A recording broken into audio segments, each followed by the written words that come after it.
ያዕቆብ ነው አይደለ? ቁጥር 11 ላይ ነው ያለነው። ከቁጥር 11 ጀምሮ እስከ ፍጻሜ ያለውን እንመለከትና ከዛ ወደ ፈተናው እንሄዳለን ማለት ነው። ፈተናው እዚሁ አዘጋጅቼዋለሁ። በስክሪን ላይ ነው፣ ምንም የምትጽፉት ነገር የለም። መልሱን ብቻ ነው ኮሜንት ላይ የምታስቀምጡት። እኔ እዚህ ጋር ጥያቄዎቹን አሳያችኋለሁ፣ እናንተ መልሱን ነው የምታስቀምጡት ማለት ነው። እሺ ጠጋሪ አንዴ መልካም ትንሽ ጠጋሪ። እነሆ በትዕግስት ብሎ ይጀምራል የያዕቆብ መልእክት ምዕራፍ 5 ቁጥር 11 እነሆ በትዕግስት የጸኑትን ብፁዓን እንላቸዋለን። አሁን በደንብ ማወቅና መረዳት ያለብን ያዕቆብ እየተናገረ ያለው አስቀድመን ገና ትምህርቱን ስንጀምር ገና መግቢያው ላይ ያዕቆብ መልእክትን ገና ስንጀምር አሃዱ ብለን መልእክቱ የሚጻፍላቸው ደግሜም ሰልሽም ይሄን ነገር ተናግሬያለሁ አስተዋይ ይኖራል ብዬ ተስፋ አደርጋለሁ። እኔ አንዳንድ ጊዜ እፈራለሁ ነገሮችን ደጋግሜ ስናገር እንዲያው በውስጣችሁ እንድትይዙት ስለምፈልግ ነው። ኦኬ የሆነ የመልእክቱን ዋና ሐሳብ ያዕቆብ መልእክትን ዋና ሐሳብ መረዳት እንድትችሉ የተጻፈላቸው ዳይሬክት የሆነው ኮሜንታሪ ቀጥተኛ መልእክቱ የተጻፈላቸው እነማን ናቸው የሚለውን ማወቅ ያስፈልጋልና ብዙ ሰፋ አድርገን አይተናል እነማን ናቸው የሚለውን። ያዕቆብ መልእክት ግን ምዕራፍ 1 ገና ሳንጀምር ምዕራፍ 1 ብለን ሳንጀምር መግቢያው ላይ መልእክቱ የተጻፈላቸው ክርስቲያኖች ናቸው። አይሁዳውያን የነበሩ ክርስቲያኖች ማለትም ባክግራውንዳቸውን ስንመለከት አይሁዳዊ ናቸው፣ ግን በክርስቶስ የሚያምኑ ኦኬ በክርስቶስ የሚያምኑ ስንል ጌትነቱን የሚያምኑ አምላክነቱን የሚያምኑ ቤዛነቱን የሚያምኑ እነርሱ በመከራ ውስጥ እያለፉ ነበር። ኦኬ በመከራ ውስጥ እያለፉ ነበር። በእምነታቸው ምክንያት ነው የሚፈተኑት፣ በምንም አይደለም። በክርስቶስ ኢየሱስ በማመናቸው ምክንያት ይፈተኑ ነበር። ሰዎች እጅ ጭኑባቸው ነበር፣ መከራ ያጸኑባቸው ነበር። ስለዚህ በዚህ መከራ ምክንያት የተበተኑ አይሁዳውያን ክርስቲያኖች ናቸው። ኦኬ አይሁዳውያን ክርስቲያኖች ናቸው። ግማሾቹ ወደ ሰሜን ሄደዋል፣ ግማሾቹ ወደ ደቡብ ሄደዋል፣ ግማሾቹ ወደ ምዕራብ ሄደዋል፣ ግማሾቹ ወደ ምስራቅ ሄደዋል። በአራቱም የምድር ማዕዘናት ተበትነዋል። የተበተኑት ግን በስደት የወጡት ግን በምን ምክንያት ነው? በክርስቶስ ኢየሱስ በማመናቸው ነው። በክርስቶስ ኢየሱስ በማመናቸው ነው። አሁን ያዕቆብ እነርሱን ነው እያጽናና ያለው። በመከራ ውስጥ ሲያልፉ ሃይማኖታቸውን እምነታቸውን እንዳይጥሉ።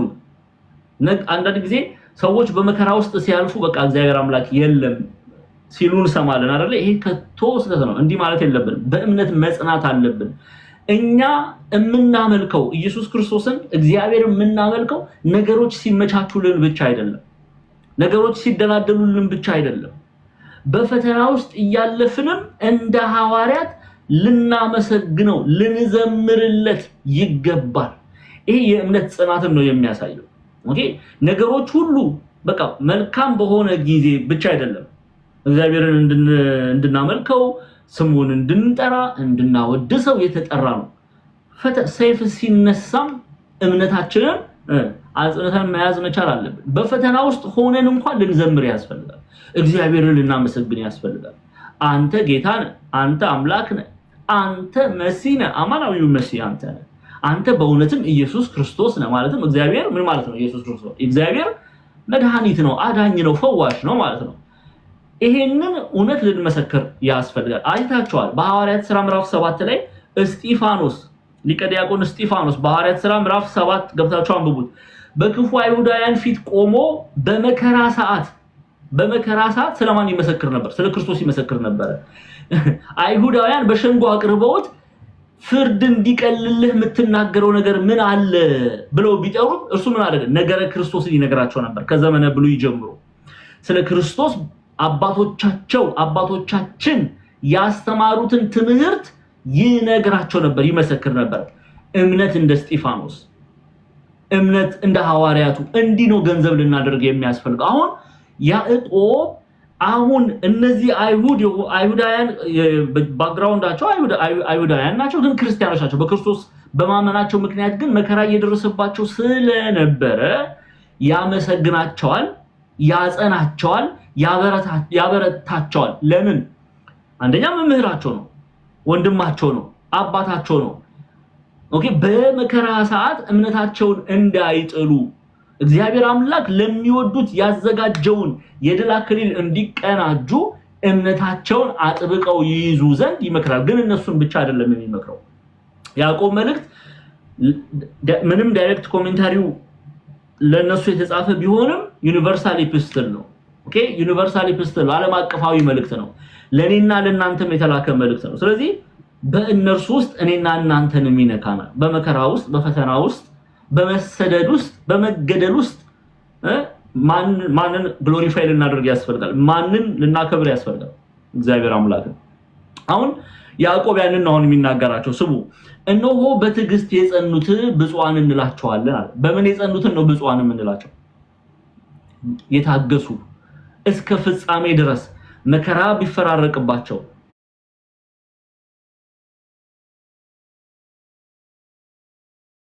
ሰይፍ ቢነሳባቸው በስደት ቢወጡ በሃይማኖታቸው ምክንያት ቢሰደዱ ኦኬ የተሰደዱትን ስሙ እነሆ በትዕግስት የጸኑትን ብፁዓን እንላቸዋለን። የጸኑትን ምን እንላቸዋለን አለ? ብፁዓን እንላቸዋለን። ያመኑትን ብቻ አይደለም አምነው የጸኑትን በእምነት መጽናት ያስፈልጋል። ብፁዕ ማለት ምን ማለት ነው? ብፁዕ ማለት የተባረከ ኦኬ ለምሳሌ የተባረከች እንላቸዋለን። የተባረኩ ናቸው ብፁዕ እንላቸዋለን ሲል ለምሳሌ እናታችን ቅድስት ድንግል ማርያም ምን ብላለች? በዚህ በሉቃስ ወንጌል ምዕራፍ 4 ላይ ሉቃስ ወንጌል ክፈችልኝ አንዴ ምዕራፍ 1 የሉቃስ ወንጌል ምዕራፍ 1ን ክፈችልኝ ጤናዬ ቁጥር 49 ላይ 48 እና 49 እናያለን። እናታችን ቅድስት ድንግል ማርያም ምን ብላለች? 48 የ48 እና 49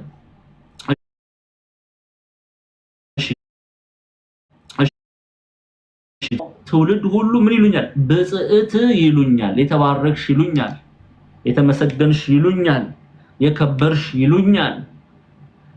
ግን የተባረክሽ የተመሰገንሽ የከበርሽ የሚለውን ቃል የሚያገኙት እነማን ናቸው አለ ያዕቆብ። ወደ ያዕቆብ ተመለሽልኝ። አሁን እነማን ናቸው አለ? ሃይማኖታቸውን የጠበቁ ሃይማኖታቸውን በመከራ ውስጥ አልፈው ጸንተው የጠበቁ እነርሱ በእውነት የተመሰገኑ ናቸው። እነርሱ በእውነት በእግዚአብሔር ዘንድ የተወደዱ ናቸው። እነርሱ በእውነት በእግዚአብሔር ዘንድ ምን ያሉ ናቸው? የከበሩ ናቸው። ለምን? ሃይማኖታቸውን ጠብቀዋልና። አሁን እነሱ የሚጠብቃቸው ምንድነው? የድል አክሊል ነው የሚጠብቃቸው። ድል አድርገዋልና፣ ዓለምን ድል አድርገዋልና፣ የጠላትን ሰይፍ ድል አድርገዋልና የሚጠብቃቸው እግዚአብሔር አምላክ ለሚወዱት እርሱም ለሚወዳቸው ያዘጋጀውን ያንን የድል አድራጊዎች አክሊል ዘላለማዊ ሕይወትን ያላብሳቸዋል። ለዛ ነው ያዕቆብ እነሆ በትዕግስት የጸኑት ብፁዓን ናቸው። ኦኬ የጸኑትን ምን እንላቸዋለን? ብፁዓን እንላቸዋለን። ስለዚህ በሐዋርያት ዘንድ ብፁዕ የሚያስብለው ቃል የሚላበሰው ሰው በሃይማኖት የጸና ነው። ምን ጥቅም አለው? ክርስቲያኖች ኦኬ አመነ ተባለ፣ ፍጻሜው ግን ያላማረለት ሰው ምን ጥቅም አለው? አምኖ በኋላ ላይ ሃይማኖቱን እምነቱን ማለት ነው የካደ ሰው የድል አክሊልን ይቀናጃል? አይቀናጅም። ብፁዕ የሚለውን ቃል ሊላበስ ይችላል? አይችልም። የተባረከ እንለዋለን? አንለውም። ምን ማድረግ አለብን? እምነታችንን መጠበቅ መቻል አለብን። እምነታችንን መጠበቅ መቻል አለብን። እህቶች፣ ወንድሞች ሃይማኖታችሁን ጠብቁ ይላል ያዕቆብ። እሺ በዚህ ብቻ አያበቃም። የሚገርም የኢዮብን ታሪክ ያነሳል። ኢዮብ ያዕቆብ በመጽሐፍ የበረታ ነው። በተለይ በብሉይ ኪዳን መጽሐፍት የበረታ ነው እና ምን ብሎ የኢዮብን ታሪክ ያነሳል? ስሙ። ይሄንን ማነሳበት ምክንያት አለኝ። በደንብ አድርጋችሁ አድምጡ። ብፁዓን እንላችኋለን ካለ በኋላ ኢዮብ እንደታገሰ ሰምታችኋል አለ። ኢዮብ መከራ ሲደርስበት ሲጸናበት ታግሷል። ኦኬ ከዛ ኢዮብ እንደታገሰ ሰምታችኋል፣ ጌታም እንደፈጸመለት አይታችኋል። ጌታ እጅግ የሚምር እሺ ከፍ አድርጊ። ጌታ እጅግ የሚምር የሚራራም ነው ይላል። የሚምር የሚራራም ነው። ለኢዮብ የተደረገው ምንድነው? ለምንድነው ኢዮብን ያነሳው? በነገራችን ላይ ኦርቶዶክሳዊቷ ቤተክርስቲያን የኢትዮጵያ ኦርቶዶክስ ተዋሕዶ ቤተክርስቲያን በተለይ በሌላ እምነት ውስጥ ያላችሁ እዚህ ካላችሁ አይ ዶንት ኖ እናንተ ታውቃላችሁ፣ እኔ አላውቅም። ካላችሁ ግን አንድ ነገር ልናገር። ኢዮብ መልእክቱን ያዕቆብ መልእክቱን እየጻፈ የኢዮብን ታሪክ አንስቶ ይነግራቸዋል። ኦኬ አይሁድ ለሆኑ ክርስቲያኖች ማለት ነው። ለምንድን ነው እንደዚህ ያደረገው?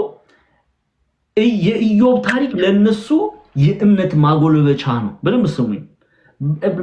ፐርፐዝ አሁን ቤተክርስቲያን ገድላት አለ፣ ታምራት አለ፣ ስንክሳር አለ። እነዚህ የቅዱሳንን ታሪክ ቤተክርስቲያን እያመጣች ለልጆቿ የምትናገርበት ምክንያት ከዚህ ጋር እናያይዘዋለን።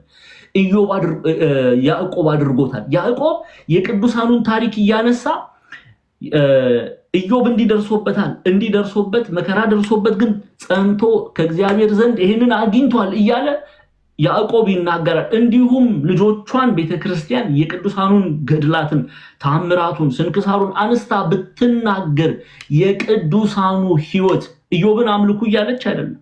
ኦኬ ያዕቆብ ኢዮብን አምልኩት እያለ አይደለም። ግን የኢዮብ ታሪክ እኔና እናንተ ሃይማኖታችንን እንድንጠብቅ ሃይማኖታችንን እንድናጎለብት ኢዮብ እንደጸናው እኛም እንደ ኢዮብ እንድንጸና ያደርገናልና ያዕቆብ የኢዮብን ታሪክ ያነሳል። ስሙ አሁን ምን እንደሚል ኢዮብ እንደታገሰ ሰምታችኋል አለ።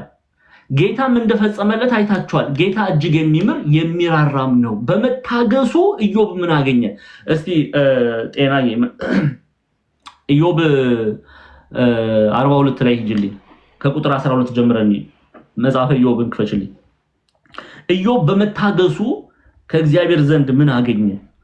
መጽሐፈ ኢዮብ ምዕራፍ 42 ላይ ነኝ። ከቁጥር 12 ጀምረን እንመልከት፣ አብረን እናነባለን። የመጨረሻው ፍጻሜ ክፍል ፍጻሜ ምዕራፍ። እሺ ቁጥር ቴንክ ዩ ተመልከቱ። አሁን ኢዮብ በመታገሱ ከእግዚአብሔር ዘንድ ምን አገኘ? ይሄው ለምትጽፉ ጥቅስ ለምትጽፉ ኢዮብ 41:12 እሺ እግዚአብሔር ከፊተኛው ይልቅ የኋላኛውን ለኢዮብ ባረከ።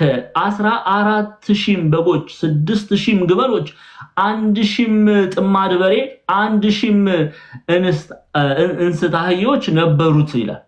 ዋናው ሐሳብ ኢዮብ አስቀድሞ አለ ከነበረው ህይወት ያሁኑ የተባረከለት ሆነ። ለዛ ነው እግዚአብሔርም ከፊተኛው ይልቅ የኋላኛውን ለኢዮብ ባረከ ይላል።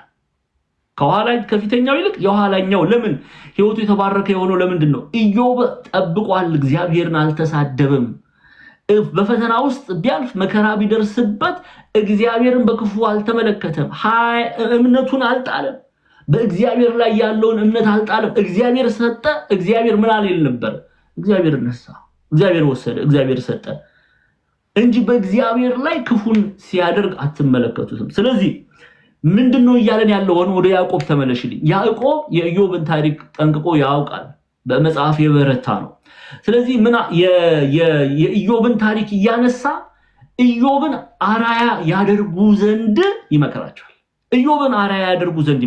ለዚህ ነው ኢዮብ እንደታገሰ ሰምታችኋል፣ ጌታም እንደፈጸመለት አይታችኋል።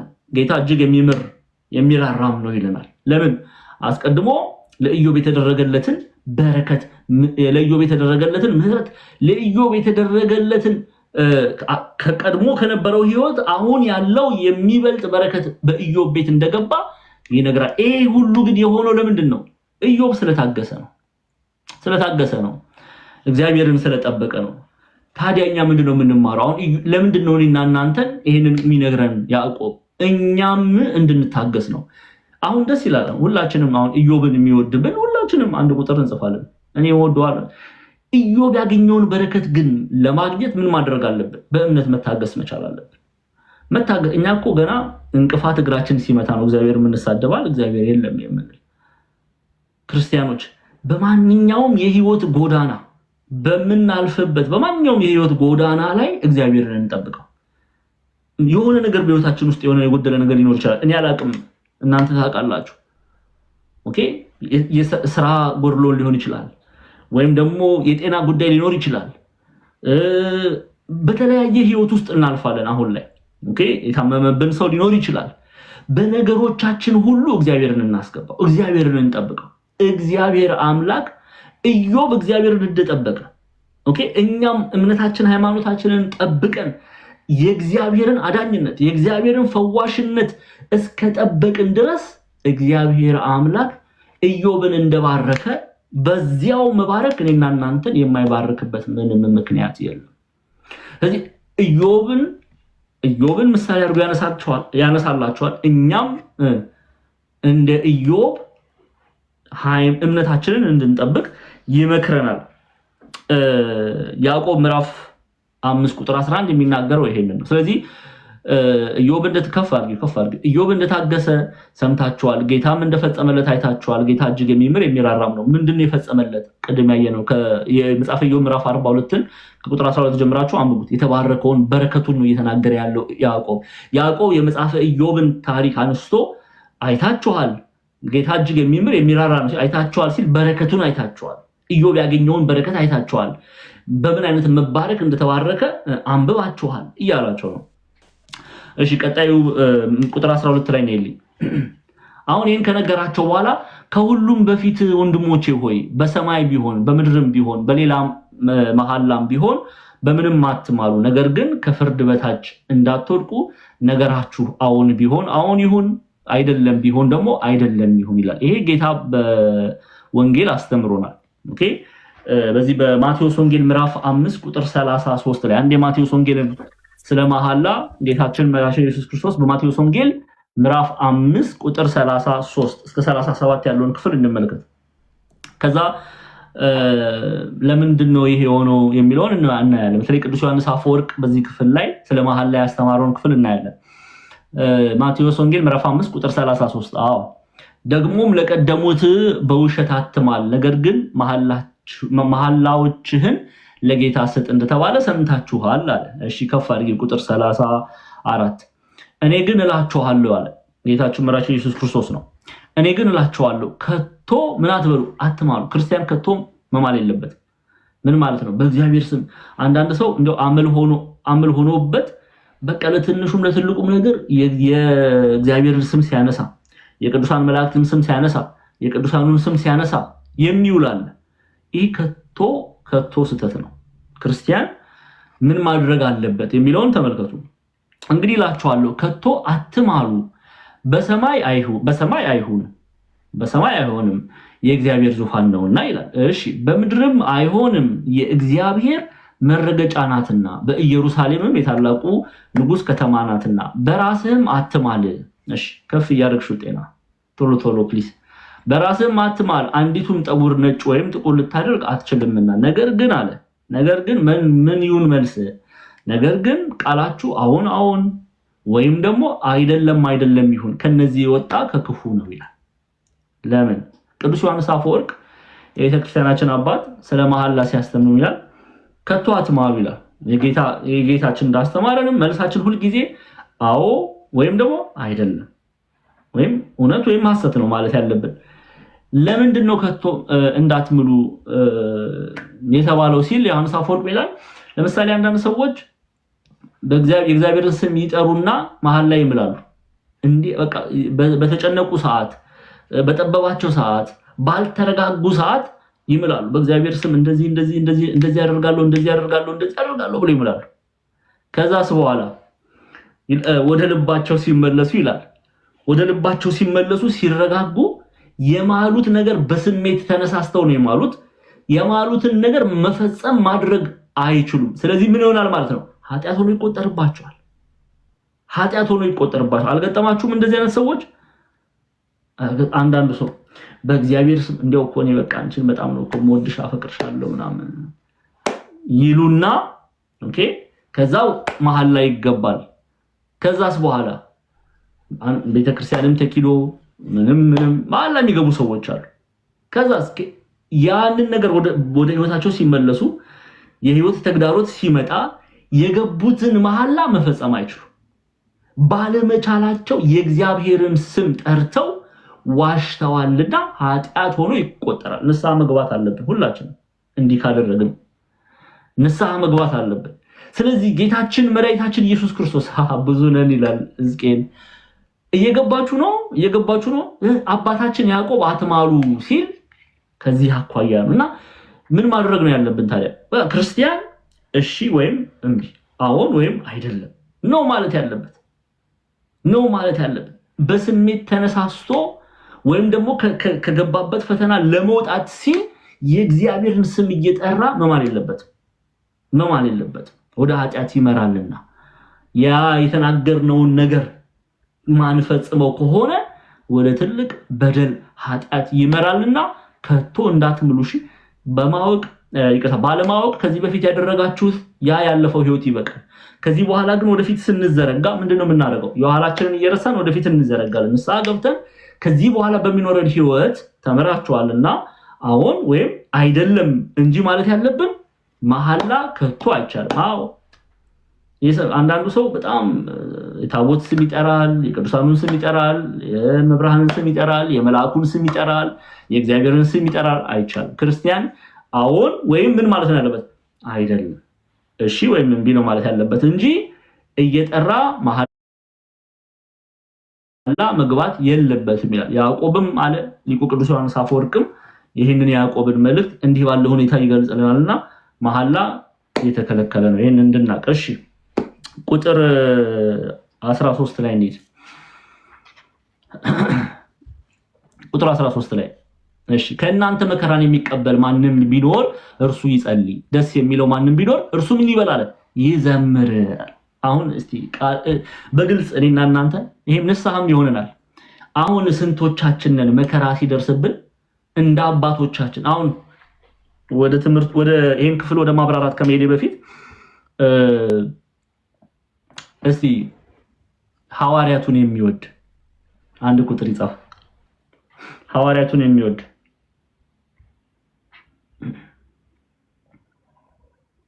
ሐዋርያቱን የሚወድ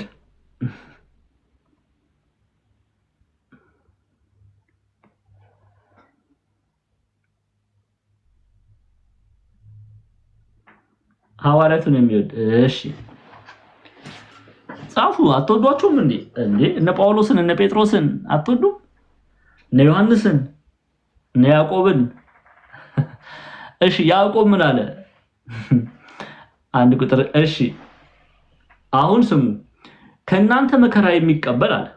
በነገራችን ላይ ሐዋርያት የሚጽፉትም ኦራል ትራዲሽን የሚሰብኩትም በቃል የተላለፈ መልእክት ቢኖራቸው የሚፈጽሙትን ነው አድርጉ የሚሉት። እነሱ የሚሰብኩትን ይኖሩታል። አባታችን እሺ መምህር ተመስገን መጥቷልና ምናልባት አንድ ሰው ለፈቃድ እሳቸውን እናስገባ። ሐዋርያት የሚኖሩትን ነው የሚሰብኩት የሚያስተምሩት አድርጉ። ኧረ አንድ ሰው ነው ያልኳችሁ ነው ወይስ ለመውጣት እየጓጓችሁ ነበረ? ምንድነው የሁሉ ሰው በአንድ ጊዜ ወጣው? ወይስ አትሰሙም ማለት ነው? አሁን ከዚህ መውጣት እንደው ቆይ ሰልችቷችሁ ነው? ቃል እግዚአብሔር ላለመስማት ነው እንደዚህ ሹልክ ብላችሁ ወጣችሁት? ምን አለ ከኃጢአት ቦታ እንዲጥርግ ብላችሁ ብትወጡ? እንዴ አንድ ሰው አይደል እንዴ ተባለው? ታሳፍራላችሁ በጣም። ኤኒዌይስ እንቀጥል ወደ ትምህርታችን። ወይ ጉድ! እንዴ በአንድ ጊዜ እኮ ነው ሁላችሁም የወረዳችሁት። ሂዱ ወደምትሄዱበት ቦታ ሂዱ። እንዲህ ቸኩላችሁ እንደነበር አላወኩም። መምህር የኑ ይግቡ። እንዴ ወይ ዘንድሮ። እሺ እንቀጥል። ከእናንተ መከራን የሚቀበል ማንም ቢኖር እርሱ ይጸልይ፣ ደስ የሚለውም ማንም ቢኖር እርሱ ይዘምር አለ ያዕቆብ። እንግዲህ በመከራ ውስጥ ስንሆን በፈተና ውስጥ ስንሆን ከእናንተ ማንም መከራን የሚቀበል የተለያየ አይነት መከራ ሊደርስብን ይችላል። የተለያየ አይነት ፈተና ሊደርስብን ይችላል። ከመከራው ግን የሚያወጣን ምንድነው? ጸሎት፣ ወደ እግዚአብሔር መጸለይ፣ ወደ እግዚአብሔር ማልቀስ፣ የሰማይን መስኮት ማንኳኳት። ለዚህ ነው ከእናንተ መከራን የሚቀበል ማንም ቢኖር እርሱ ምን ይበል? ይጸልይ። እስቲ ሐዋርያት አድርገውታል ወይ? የቀደመችዋ ቤተክርስቲያን በኢየሩሳሌም የመጀመሪያው ቤተክርስቲያን ኢየሩሳሌም ናት። በኢየሩሳሌም ያለችዋ ቤተክርስቲያን እንዲህ አይነት ልማድ ነበራቸው ወይ? እስቲ እንመልከት። የሐዋርያት ሥራ ምዕራፍ 5 የሐዋርያት ሥራ ምዕራፍ 12 ቁጥር 5ን ክፈችልኝ። ምዕራፍ 12 ቁጥር 5 ምዕራፍ 12 ቁጥር 5 ምዕራፍ 12 ቁጥር 5 ያው ተመልከቱ። አሁን ጴጥሮስ በታሰረ ጊዜ ሐዋርያው ቅዱስ ጴጥሮስ በታሰረ ጊዜ አማናዊቷ ቤተክርስቲያን ምን ታደርግ ነበር? ሄሮድስ ያዕቆብን ካስገደለ በኋላ የቅዱስ ዮሐንስን ወንድም ያዕቆብን ካስገደለ በኋላ ምን አደረገ? ምንድነው ያደረገው? ቀጥሎ ጴጥሮስን ወደ ወይኒ ወደ እስር ነው የጣለው። ምክንያቱም በማለዳ በቀጣዩ ቀን ጴጥሮስንም ሊገለው ይፈልግ ነበርና በዓል ስለነበረ በዓሉ እስኪያልፍ ማለት ነው። ቤተክርስቲያን ግን ስለ ጴጥሮስ ምን ታደርግ ነበር? ተመልከቱ። ጴጥሮስ በወይኒ ይጠበቅ ነበረ። ነገር ግን ያያችሁ፣ ነገር ግን አሁን ቤተክርስቲያን ላይ መከራ ጎርዷል፣ እጅ ተጭኗል፣ ፈተና ውስጥ ነው ያለችው ቤተክርስቲያን፣ በኢየሩሳሌም ያለችው ቤተክርስቲያን። ስለዚህ ክርስቲያኖች ምን ያደርጉ ነበረ? በህብረት ሆነው ቤተክርስቲያን የሚለው ይሄ አክሌሲያ የሚለው ህብረት የክርስቲያኖችን ህብረት ነው። ኦኬ ጴጥሮስ በወይኒ ይጠበቅ ነበር። ነገር ግን በቤተክርስቲያን ስለ እርሱ ስለማን? ስለ ጴጥሮስ ወደ እግዚአብሔር ጸሎት አጥብቆ ይደረግ ነበር ይለናል። ጴጥሮስ በእስር ላይ ሆኖ ለማን ነው ጸሎት ይደረግ የነበረው? ለጴጥሮስ ጸሎት ይደረግ ነበረ። ለጴጥሮስ ክርስቲያኖች በህብረት ሆነው ጸሎት ያቀርቡ ነበረ። ታዲያ ያዕቆብ ምን አለ? ማንም መከራ የሚቀበል ቢኖር ማንን ነው መምሰል ያለበት? ቤተክርስቲያንን ነው መምሰል ያለበት። አማናዊቷን ቤተክርስቲያን ነው መምሰል ያለበት። አስቀድማ ቤተክርስቲያን ለጴጥሮስ ትጸልይ እንደነበረ እርሱም ለወዳጆቹ ሊጸልይ ያስፈልጋል። በምንም አይነት መከራ ውስጥ ብናልፍ፣ በምንም አይነት የህይወት ተግዳሮት ውስጥ ብናልፍ ምን ማድረግ አለብን? መጸለይ አለብን። ከዛ የሚያወጣን ጸሎት ነው። ለዛ ነው ከናንተ መከራን የሚቀበል ማንም ቢኖር እርሱ ይጸልይ። ይሄንን ልማድ ልናደርገው ያስፈልጋል። ክርስቲያኖች ህይወት ልናደርገው ያስፈልጋል። እለት እለት ክርስቲያን ደግሞ የሚጸልየው በመከራ ውስጥ ስላለ ብቻ አይደለም። ኦኬ ሁል ጊዜ ከእግዚአብሔር ጋር መነጋገርን ገንዘብ ማድረግ መቻል አለበት። ከእግዚአብሔር ጋር መነጋገርን እግዚአብሔር እኮ ቀረበቅ እግዚአብሔር ቅዱስ ጎርጎርዮስ ዘኑሲስ ይቅርታ ዘእንዚናዙ ሴንት ግሬጎሪ ናዚናዙ ቅዱስ ጎርጎርዮስ ዘእንዚናዙ ምን ይላሉ? የእግዚአብሔርን ቀረቤታ ለኔና ለእናንተ ሲያስረዱ፣ ለክርስቲያኖች ሲያስረዱ አንተ ከምትተነፍሰው አየር ከምታስገባው አየር በላይ እግዚአብሔር ቅርብህ ነው ይላሉ። እንዲህ የቀረበን አምላክ አለ። ይህንን አምላክ ልናናግረው ያስፈልጋል። እለት እለት ከእርሱ ጋር ልንነጋገር ያስፈልጋል። በጸሎት በእግዚአብሔር ፊት ልንቆም ያስፈልጋል። አባቶቻችን ይህንን አድርገው አልፈዋል። እነ ዳዊትን ብትመለከቱ፣ እነ ዳንኤልን ብትመለከቱ፣ እነ አብርሃምን ብትመለከቱ ከእግዚአብሔር ጋር ይነጋገሩ ነበር። እኛም በጸሎት ልንበረታ ያስፈልጋል። ለዛ ነው ጴጥሮስ በወይኒ ውስጥ ሆኖ የቤተክርስቲያን ትጸልያለች። ግብፃውያን መተርጉማን ይላሉ፣ ኢትዮጵያውያንም ሊቃውንት በአንድ ላይ በመሆን የቤተክርስቲያን ጸሎት ከሄሮድስ ክንድ በለጠ ይላሉ። ምክንያቱም ሄሮድስ ቤተክርስቲያን ላይ እጅ ጭኖ ነበር። የሄሮድስን እጅ መጫን ማለት መከራ ማጽናት ማለት ነው። የሄሮድስን መከራ ማጽናት፣ የሄሮድስን እጅ መጫን ድል ያደረገው የቤተክርስቲያን ጸሎት ነው። የቤተክርስቲያን ጸሎት ዛሬም በቤተክርስቲያን እኮ በቅዳሴ ስርዓታችን ላይ አይታችሁ ከሆነ ቤተክርስቲያን ትጸልያለች። ስለ ዝናብ ትጸልያለች። አይደለም በእስር ቤት ስላሉት ሁሉ ትጸልያለች ቤተክርስቲያን። ስለዚህ ይሄንን ገንዘብ ልናደርግ ያስፈልጋል። ከዛ ይቀጥልና ደስ የሚለው ማንም ቢኖር አለ እርሱ ምን ይበላል? ይዘምር። ደስ የሚለው ምን ያድርግ የተባለው? ይዘምር፣ እግዚአብሔርን ያመስግን። ይሄን ደግሞ በሐዋርያት ሥራ ምዕራፍ 16 ላይ አይተናል አይደል? ቁጥር 25 ጀምረን በፊልጵስዩስ ሲላስና ጳውሎስ በወይኒ ውስጥ ሆነው ምን ያደርጉ ነበር? እግዚአብሔርን ያመሰግኑ ነበር፣ ይዘምሩ ነበር። እስቲ ሐዋርያት ሥራ ምዕራፍ 16 ቁጥር 25ን ክፈችልኝ ጤናዬ። ቶሎ በይ ሰዓታችንን እንጠብቅ፣ ፈተና ስላለ።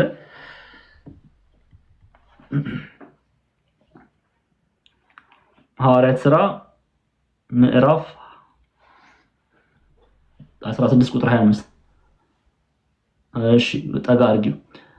እሺ ይህንም የሚመስል ስራ የሰሩትን ሰብስቦ እንዲህ አላቸው። ቁጥር ምዕራፍ 16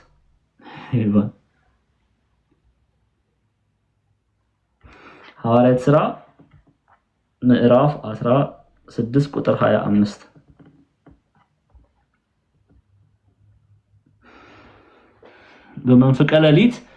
በመንፈቀ ሌሊት ግን ጳውሎስና ሲላስ እየጸለዩ እግዚአብሔርን በዜማ ያመሰግኑ ነበር፣ እስረኞችም ያደምጧቸው ነበር። ማንን ነው በዜማ ያመሰግኑት?